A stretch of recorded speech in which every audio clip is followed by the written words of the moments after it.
Hello everyone. Today we are going to study about motion in a straight line. First of all, what is motion? A body is said to be in motion if it changes its position with the passage of time.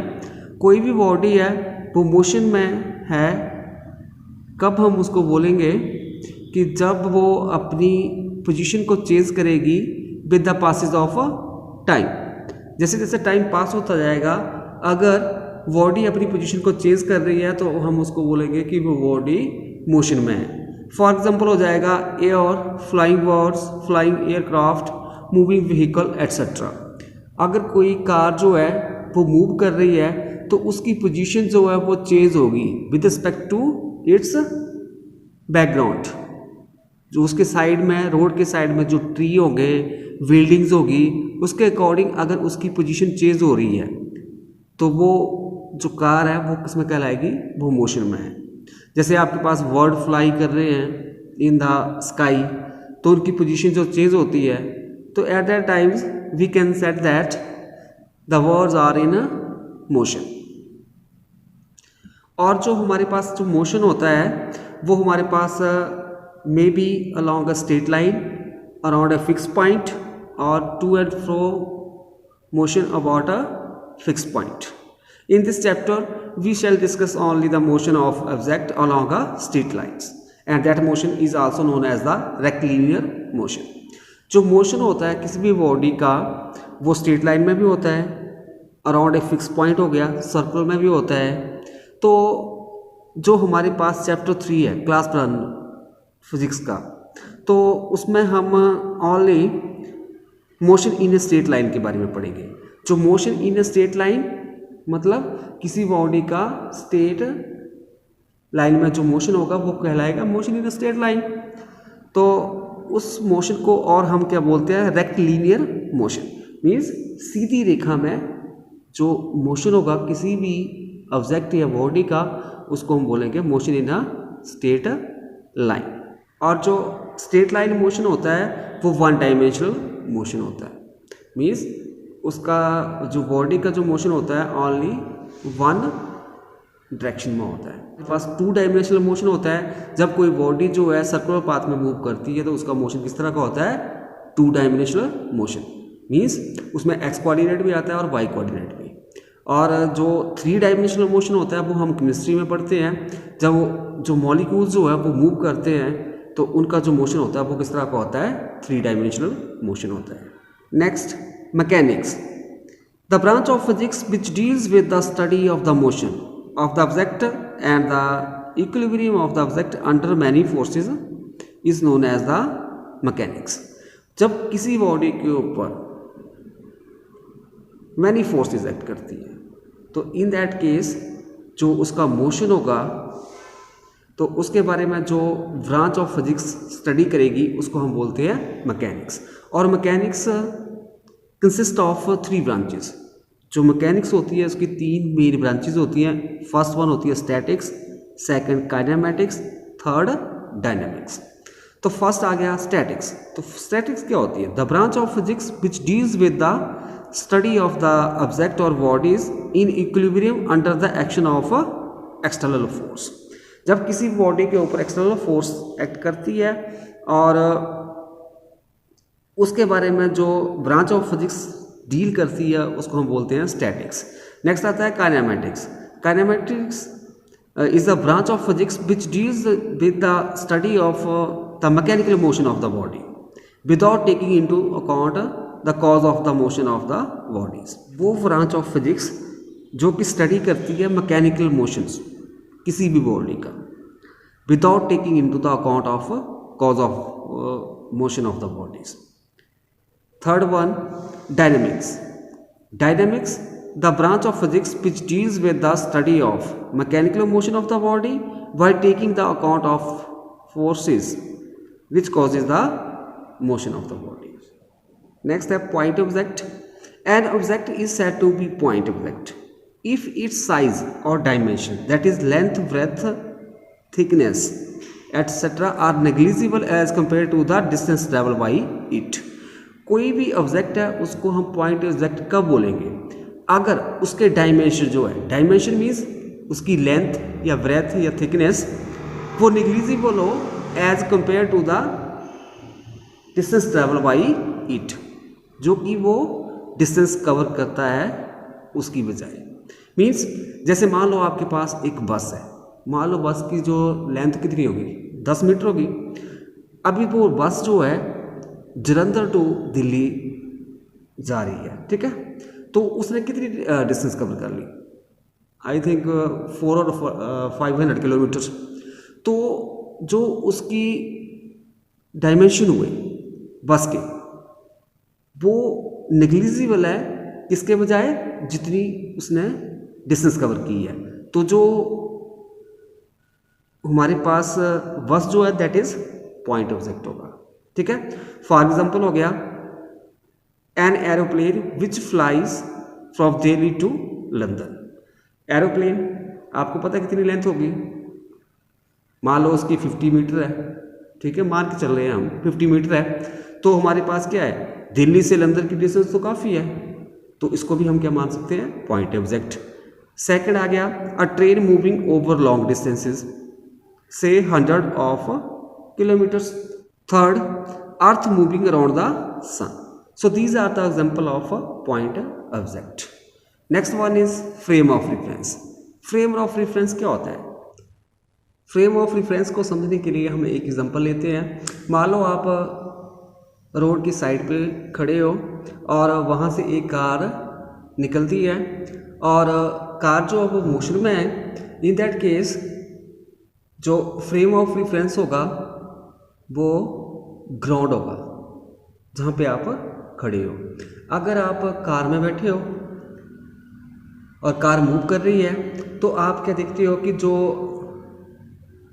Road के side जितने भी trees हैं, building है, वो आपको लगता है कि वो मूव कर रहे हैं इन बैकवर्ड डायरेक्शंस। आप आगे की तरफ जा रहे हो और वो उनके डायरेक्शन जो है, उनकी मूवमेंट जो है वो बैकवर्ड डायरेक्शन में है।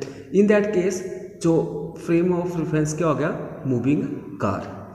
सो बेटा फ्रेम ऑफ रेफरेंस क्या होता है? Frame of reference is defined as the fix point और place with respect to which the position of a body in motion is measured। Frame of reference वो fix point होता है या place जिसके respect हम किसी बॉडी की position को मेजर करते हैं जब वो मोशन में होती है, तो उसको हम क्या बोलते हैं, that is known as the frame of reference. In physics we study the motion of a body along a straight line or in a plane or in a space। Physics में हम कोई भी बॉडी है उसके motion को हम study करते हैं, चाहे उसका मोशन स्ट्रेट पाथ में है तो वो क्या हो गया हमारे पास, दैट इज़ वन डायमेंशनल हो गया। अगर वो प्लेन में है, प्लेन में मतलब 2 डायमेंशनल मीन्स एक्स और वाई एक्सिस आ जाएंगी उसमें दोनों, और इन स्पेस मीन्स जिसमें तीनों कोऑर्डिनेट एक्सिस आती है, जैसे X Y Z. The quantities which determine the position of a body with respect to the frame of reference are called coordinate. The frame of reference with respect to which the position of body is located and its motion is described as cartesian coordinate system. वो frame of reference जिसके respect हम किसी body के position को locate करते हैं, उसके motion को हम मेजर करते हैं, उसको हम क्या बोलते हैं, that is known as the coordinate system या cartesian coordinate system. To understand cartesian coordinate system, draw 3 mutually perpendicular axis from a common point O as shown in this figure. हमने क्या किया, कार्टेशियन कोऑर्डिनेट सिस्टम को समझने के लिए क्या किया, एक पॉइंट ले लिया O, वहाँ पे हमने 3 म्यूचुअली परपेंडिकुलर एक्सिस ड्रॉ कर दी। एक एक्सिस होगी और ये y ये आपस में म्यूचुअली परपेंडिकुलर है, और जो ये z एक्सिस है ये तीनों आपस में क्या है, परपेंडिकुलर है। ठीक है, मीन्स कहने का मतलब क्या, x और y एक्सिस के बीच में भी 90 डिग्री का एंगल बन रहा है, y और z के बीच में भी 90 डिग्री का है, और x और z के बीच में भी 90 डिग्री का है। The point O where three straight line intersect or meet each other is called the origin. जो ये पॉइंट O है, जहाँ पे ये तीन स्ट्रेट लाइन्स, ये x होगी एक लाइन, ये y और ये z मिल रही है, उसको हम क्या बोलते हैं? ओरिजिन बोलते हैं। और जो हमारे पास आ गई लाइन्स कौन सी? OX, OY, OZ are called x axis, y axis and z axis respectively. The lines OX, when we can produce this line in backward direction, means in direction OX dash and OY along OY dash and OZ along OZ dash are called negative axis, negative y axis and negative z axis. The plane containing axes of x and y is known as the xy plane, and y and z, that is yz plane, x and z axis is called xz plane respectively. These three planes taken together are called Cartesian coordinate system. और जो ये तीनों planes जो हैं ये क्या बनाते हैं? एक कार्टेशियन कोऑर्डिनेट सिस्टम बनाते हैं।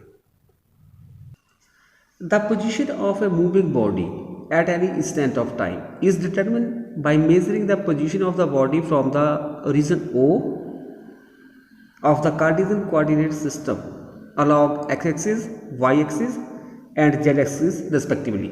This position is measured by a meter rod, and the time of the position of the body is measured by a clock.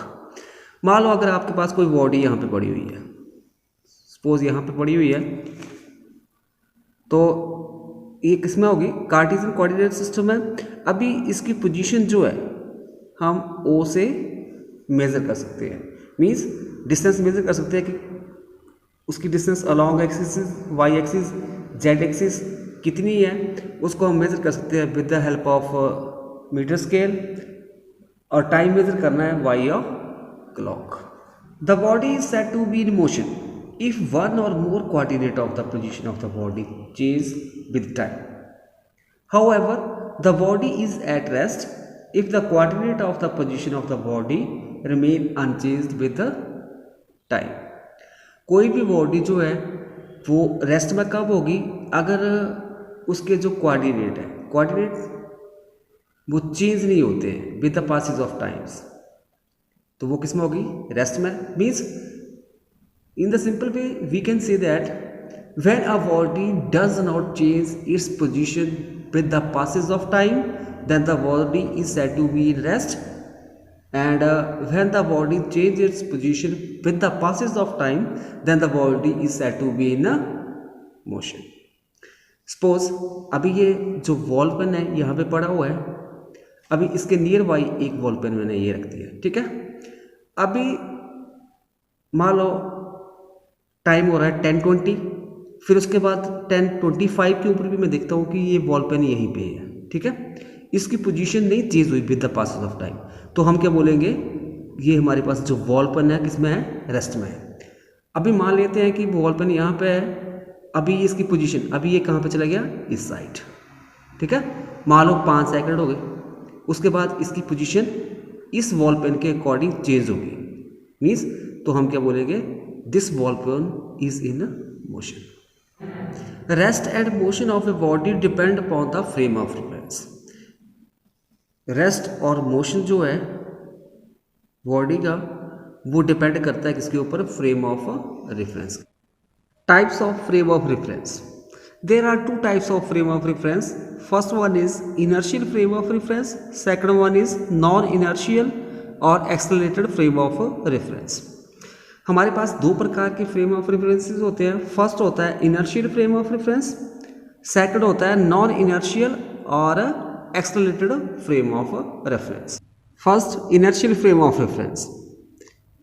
Any frame of reference which is either at rest और moving with uniform constant velocity is called inertial frame of reference.